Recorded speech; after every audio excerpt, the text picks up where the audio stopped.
That he did not give. Felicia Alexander asked her father if he needed anything from the store. She was found murdered days later. And I know my daughter's smiling down on him, knowing that we got him. I mean, honestly, it's like out of a movie, a quarter century of killing. Jury selection is underway right now for 63-year-old Lonnie Franklin Jr. Franklin, also known as the Grim Sleeper, got the name because investigators say he took a 14-year break between his killing sprees. Even more disturbing, Franklin was a mechanic with the LAPD for years, an alleged serial killer right under their noses. The daughter of one of the victims broke down on the day Franklin was arrested back in 2010. Remember, I never forget when my mom told me I'll be back, when she never came back. And it was all sad for us, you know? Thank you for talking to us. If there's anything else you want to say, otherwise, I'll totally leave you alone. You okay? Oh. It's all right.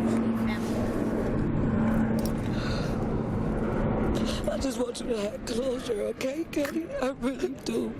I just want you to be at peace. You never. So unbelievably sad to know that your mother could have been killed like that by a serial killer, and there could be more victims. LAPD investigators found more than 1,000 photos and videotapes of women and teenage girls in Franklin's garage. This week, more than 6 dozen prospective jurors were questioned. They were asked nearly 200 questions, ranging from their religious and political beliefs, attitudes towards law enforcement, and their understanding of DNA. Criminal defense attorney Yodit Tewolde joining us now to break all this down. Yodit, it's good to see you. Let's get right to the jury selection, what's happening right now. This is a high-profile case, a lot of evidence. What kind of juror is the state and the defense teams looking for?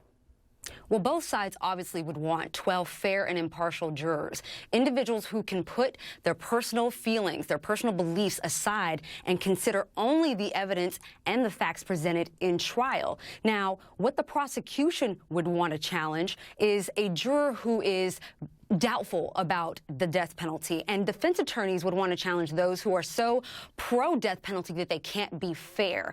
And so it's very important for a prospective juror who is wanting to be on a jury like this, a capital case that is, to be open to considering all sentencing options, and in this case, that would be death or life in prison without parole. So the death penalty is completely changing the dynamics of this trial. Absolutely. Greater stakes here. I mean, you have someone's life or death hanging. And so this trial in particular is broken up in 2 parts. If this defendant is found guilty, then the case moves on to the sentencing phase. And in that part of the trial, the state is going to present evidence, aggravating factors that would give rise to implementing this death penalty on this individual. And it's going to take the entire jury to get a unanimous verdict as to the death penalty. And on the flip side, the defense attorneys would want to present evidence that are mitigating and to try and convince the jury that it's important to spare this individual's life. His crime started in the 80s. He was arrested in 2010. His trial is expected to go this fall. Why is this taking so long? I mean, we have to remember this case basically spans over 3 decades. You have an individual who is on trial for allegedly killing 10 individuals. Starting from the 80s, there was a 14-year hiatus, and then more murders in the 2000s. So you have so much evidence that you need to find, test, and filter through. I mean, you have technology that has changed, investigative techniques that are changing dramatically, DNA that's changing. You have witnesses that you need to locate. So all of this is going to take time. Yeah, well, it's like out of a television show, honestly. It sounds a lot like Dexter to me. We're going to be monitoring this case for sure because there's going to be a lot unraveling. Yodit, thank you so much for joining us. Thank you.